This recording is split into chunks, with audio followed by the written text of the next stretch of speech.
నమస్తే. ప్రస్తుతం మనం వనపర్తి మున్సిపాలిటీ పరిధిలో స్థానికంగా వార్డు 11 లో ఉన్నాం. ఏదైతే మున్సిపల్ ఎలక్షన్ సంబంధించి ఆల్మోస్ట్ రిజర్వేషన్స్ షెడ్యూల్ అయితే పూర్తయినాయి.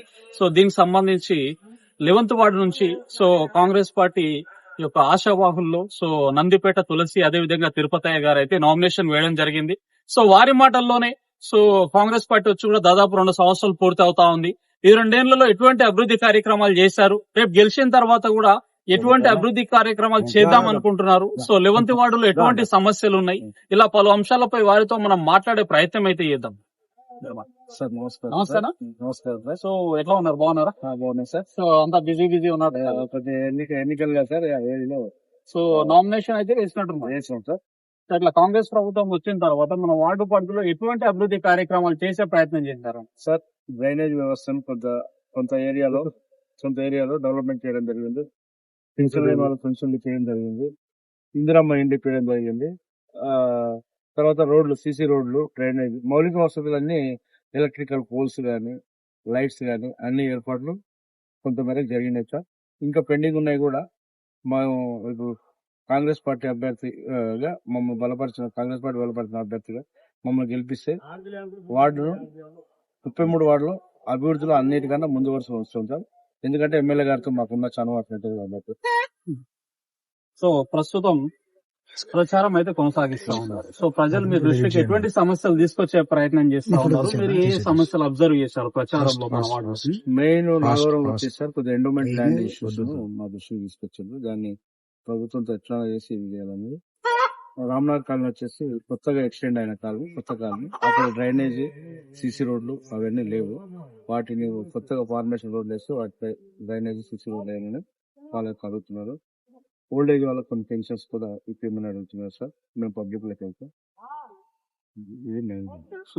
ప్రస్తుతం ఈ సమస్యల గురించి మీరు చెప్పే ప్రయత్నం చేస్తా ఉన్నారు. రేపు గెలిచిన తర్వాత వాటి పరిష్కారం కోసం ఏ విధంగా ముందుకు వెళ్దాం అనుకుంటున్నారు? మాకున్న ఎమ్మెల్యే గారితో సత్సంబంధాలతో ప్రతి ఒక్క సమస్యను సాల్వ్ చేస్తామని కాన్ఫిడెంట్ గా వాళ్ళకి హామీ ఇస్తున్నాం. ముందుకు వెళ్తున్నాం సార్.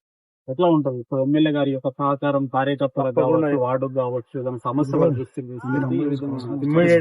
ఇమ్మీడియట్ గా స్పందిస్తారు సార్. ఇమ్మీడియట్ గా స్పందించి ఇమ్మీడియట్ గా దానికి రెస్పాండ్ అయ్యి దాన్ని కార్యాచరణలో తీసుకెళ్తారు సార్ ఎమ్మెల్యే గారు. అట్లాంటి వ్యక్తి సార్ ఎమ్మెల్యే గారు. ఎక్కడ డిలే అయితే చేయడు. ఆయన పరిధిలో ఎంత త్వరగతిన పూర్తి చేయాలని పెట్టారు సార్. ఇక్కడ మీ పొలిటికల్ గా మీ ఫ్యామిలీ ఎవరైనా ఉన్నారా? మీ నుంచి మొదలు పెట్టారా రాజకీయ జీవితం? మేము మా నుంచి నెక్స్ట్ బైట్ నాదే సార్. ఎట్లా రాజకీయాల్లో నేను బేసికల్ గా ఎక్కడ సార్ అంటే విజయవాడలో వంగవీటి మోహనరంగ వాళ్ళ బ్యాచ్ లో నేను అక్కడ పాలిటెక్నిక్ చదువుతూ ఆ టైంలోనే నేను రాజకీయాల మీద ఆసక్తి, విద్యార్థి నాయకునిగా కొన్ని ఎంఏ చేసుకుంటా, కాలేజ్ యూనియన్ లీడర్ గా చేసుకుంటూ, తర్వాత చిన్నారెడ్డి గారు మాకు రాజకీయ గురువు తెచ్చారు. ఎందుకంటే 1999లో ఆయన అడుగుదాడలో మనం నడుచుకుంటూ వెళ్ళినట్టు. తర్వాత కాలక్రమానికి మాకు మేఘాన్న ఒక 20 ఏళ్ళ పరిచయంతో, ఆయనకున్న సత్సంబంధాలతో, ఆయన వ్యక్తిత్వం మాకు నచ్చి ఆయన బాటలో మేము అడిగేస్తూ 2023 ఫిబ్రవరిలో ఆయన మేము పార్టీ మారి ఆయన ఇప్పటికీ కొనసాగుతున్నాం సార్. ఒక క్యాంప్ ఆఫీస్ ఇన్ఛార్జ్ గా నేను సేవలు అందిస్తున్నాను సార్. గతంలో కూడా మీరు ఏ పార్టీలో ఉన్నా నాగారం అభివృద్ధి కోసం అయితే మీ యొక్క ముందలకైతే మా యొక్క తపన అయితే ఉంది సార్. నాగవరం తాండా, నాగవరం విలేజ్, రామ్నగర్ కాలనీ అభివృద్ధిలో వనపర్తి పట్టణంలోని 33 వార్డులో ముందు వరుసగా ఉంచాలని నా తాపత్రయం సార్. పెద్ద ఎత్తున ఆశావాహులు అటు బీఆర్ఎస్ నుంచి కానీ మీ పార్టీ నుంచి కానీ ఆశావాహులు అయితే ఉన్నారు. మరి వారందరం ఢీకొట్టి తిరుపతి అనే వ్యక్తికి ఒక ఓటర్ ఓటేయాలంటే ఎందుకు ఓటేయాలి, ఏం చూసి ఓటేయాలి సార్? నాకు మెయిన్ నాకు వేస్తారనే నమ్మకం ఏముంది సార్ అంటే, నాకు ఎమ్మెల్యే గారికి ఉన్న ర్యాప్ డెవలప్మెంట్ ఈజీగా అవుతుందని కొంతమందికి నమ్మకం. వాళ్ళ నమ్మకాన్ని ఉమ్మి చేయకుండా నేను తప్పకుండా డెవలప్మెంట్ సైడ్ ప్రతినిత్యం ఆలోచిస్తాను. రేపు ఫిబ్రవరి 11వ తారీఖు మన మున్సిపాలిటీ పరిధిలో ఓటింగ్ అయితే ఉండబోతాం. మరి 11th వార్డు ఓటర్స్ ఫైనల్ గా మన ఛానల్ ద్వారా ఏం చెప్పదలుచుకుంది? 11th వార్డు ఓటర్స్ మా విన్నటం సార్ అంటే, వాళ్ళు నన్ను ఏ రకంగా అయితే ఆశీర్వదిస్తున్నారో అదే రకంగా నేను డెవలప్మెంట్ సైడ్ కూడా అదే రకంగా వెళ్తాను సార్. వాళ్ళ ఆశలను ఉమ్ము చేయండి సార్.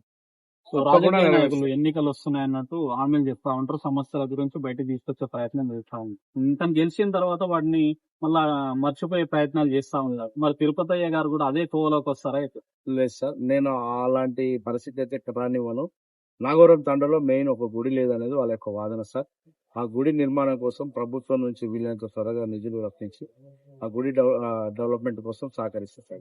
సో సేమ్ దానికి రామ్నగర్ సంబంధించి పూర్తి బాధ్యత తిరుపతి తీసుకున్నారు. తీసుకుంటారు సార్.